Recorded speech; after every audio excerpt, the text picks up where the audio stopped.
Oi, gente, tudo bem? Sejam bem-vindos a mais um vídeo aqui no canal. Se você gosta de conteúdo sobrenatural e casos misteriosos, se inscreve aqui para não perder nada e me siga nas minhas outras redes sociais que eu vou deixar aqui na descrição do vídeo para vocês. E não se esqueça de deixar aquele like para ajudar aqui no canal. Então chega de enrolação e bora pro caso de hoje.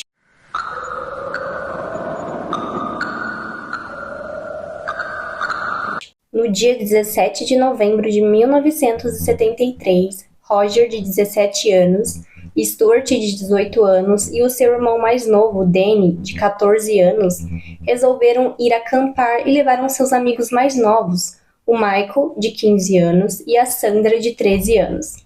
Eles foram acampar na reserva estadual do Gitche Manitou. Eles passaram o dia todo se divertindo. Ao anoitecer, os irmãos Fryer, composto pelo irmão Allen, de 19 anos, o David, de 24 anos, e o James, de 21 anos, foram até a reserva na esperança de caçar veados ilegalmente. Assim que eles chegam na reserva, eles percebem que tem um grupo de jovens que estava cantando em volta de uma fogueira. Então, o Allen pediu para o seu irmão David ir lá para dar uma espiada e ver o que estava acontecendo. Depois que o David retorna, ele fala para os seus irmãos que viu os jovens com drogas. Então eles conversam e resolvem que eles vão roubar as drogas daqueles jovens e para isso eles vão fingir ser agentes da polícia. Os irmãos Fryer voltaram para a caminhonete e pegaram as espingardas.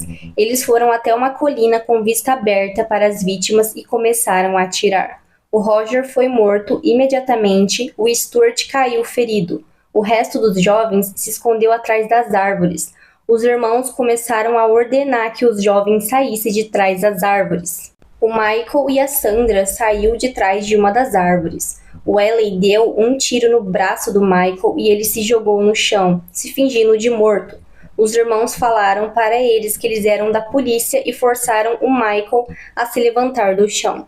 Os irmãos levaram os 3 sobreviventes para uma trilha longe da fogueira. A Sandra foi amarrada e colocada dentro da caminhonete. James e David ficaram com os outros 2 adolescentes, e o Allen saiu com a Sandra. Depois que eles saíram, o James e o David executaram os adolescentes restantes. Durante o tempo que a Sandra ficou presa dentro da caminhonete, o Allen dizia para ela que ele era da polícia e que ele era chefe dos outros 2 e que os 2 fariam tudo que ele mandasse. Depois de um tempo dirigindo, o Allen retornou até o acampamento para poder pegar os seus irmãos e eles foram até a fazenda da família. Assim que eles chegaram, eles pararam a caminhonete e saíram para conversar. Enquanto eles estavam conversando, o James foi até a caminhonete e abusou sexualmente da Sandra. Na manhã seguinte, o Allen falou para a Sandra que levaria ela para casa, mas antes de ir, ele foi abastecer o carro. A Sandra viu que ele encheu o tanque do carro com a gasolina de um grande tanque vermelho que ficava do lado da casa da fazenda.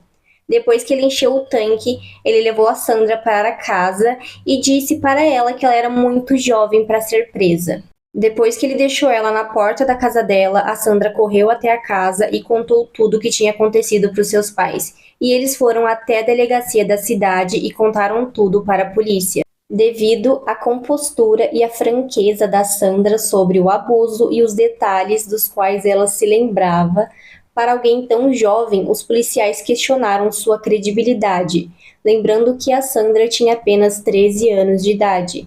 Ela foi interrogada várias vezes e passou por um teste de polígrafo em que ela passou direto. Algumas horas depois, um casal que dirigiu até o parque para poder testar o carro novo avistou os corpos. O corpo do Michael, do Danny e do Stuart estavam na estrada onde eles foram executados. O corpo do Roger foi encontrado no dia seguinte do lado da fogueira do acampamento. Mais de 10 dias depois, a Sandra foi levada de carro pelo xerife do condado de Lyon para a zona rural em busca da casa da fazenda onde ela tinha sido mantida em cativeiro. Não demorou muito e a Sandra avistou o grande tanque vermelho ao lado de uma casa em Hartford, na Dakota do Sul. Essa fazenda estava sendo cuidada pelo Allen Fryer. Não demorou muito e uma caminhonete passou na frente do carro do xerife. A Sandra apontou e disse que tinha sido aquele homem que tinha atacado ela e os seus amigos, e essa era a mesma caminhonete que ele estava usando na noite do ataque. O xerife parou a caminhonete e o Ellen acabou sendo preso. Os seus irmãos, James e David, também foram presos no mesmo dia. Durante o interrogatório, o Ellen disse que os adolescentes que estavam com a Sandra começou a atirar nele e nos seus irmãos primeiro e começou uma troca de tiros em que eles acidentalmente mataram um dos adolescentes. Os investigadores não acreditaram nessa história e no terceiro dia de interrogatório, o Ellen confessou tudo, mas ainda tentava justificar o que ele tinha feito. Ele disse que os 5 adolescentes estavam bebendo e usando drogas, e ele e os seus irmãos queriam apenas roubar os adolescentes. O seu irmão David contou uma história semelhante à primeira, mas depois de um tempo ele acabou confessando tudo. O James também foi interrogado e confessou tudo, mas ele colocou toda a culpa nos seus irmãos. Ele disse que achava que os adolescentes estavam usando drogas e que a sua relação sexual com a Sandra foi consensual e que ela procurou ele, e disse que o seu irmão Ellen fingiu ser da polícia.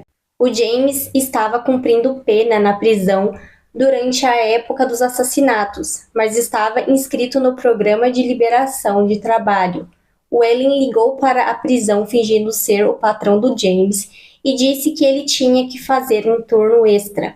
Mas ao invés de trabalhar, ele saiu com seus irmãos e cometeram os crimes horríveis. Depois que a Sandra identificou os criminosos, o Ellen e o seu irmão David foram transferidos para uma prisão em Iowa.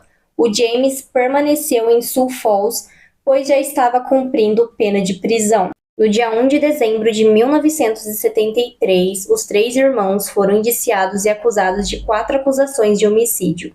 No julgamento, a Sandra testemunhou e contou toda a história e detalhes de tudo o que tinha acontecido naquela noite.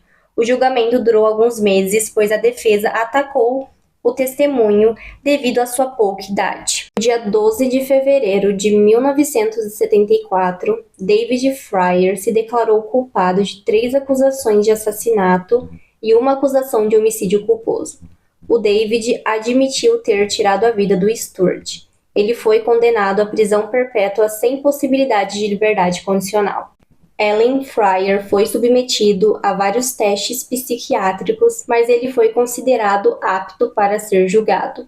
Em maio de 1974, o Ellen foi considerado culpado de 4 acusações de assassinato de primeiro grau e condenado a 4 penas de prisão perpétua. James Fryer conseguiu escapar da prisão do condado de Lyon, roubou um carro e fugiu do estado, mas ele conseguiu ser localizado e foi trazido de volta para o julgamento. No dia 3 de dezembro daquele mesmo ano, o julgamento dele começou. A defesa alegou que o QI dele era muito baixo e ele não entendia as coisas que fazia, mas ele foi considerado culpado de 3 acusações de homicídio de primeiro grau e uma acusação de homicídio culposo, e foi condenado a 3 sentenças de prisão perpétua. Os 3 irmãos permanecem presos até hoje. O caso de hoje, ele é perturbador. Não dá para saber o que passou na cabeça daqueles irmãos para poder tirar a vida daqueles jovens. Comenta aqui embaixo o que vocês acharam do caso de hoje. Não se esqueça de deixar aquele like para ajudar aqui no canal e a gente se vê em um próximo vídeo.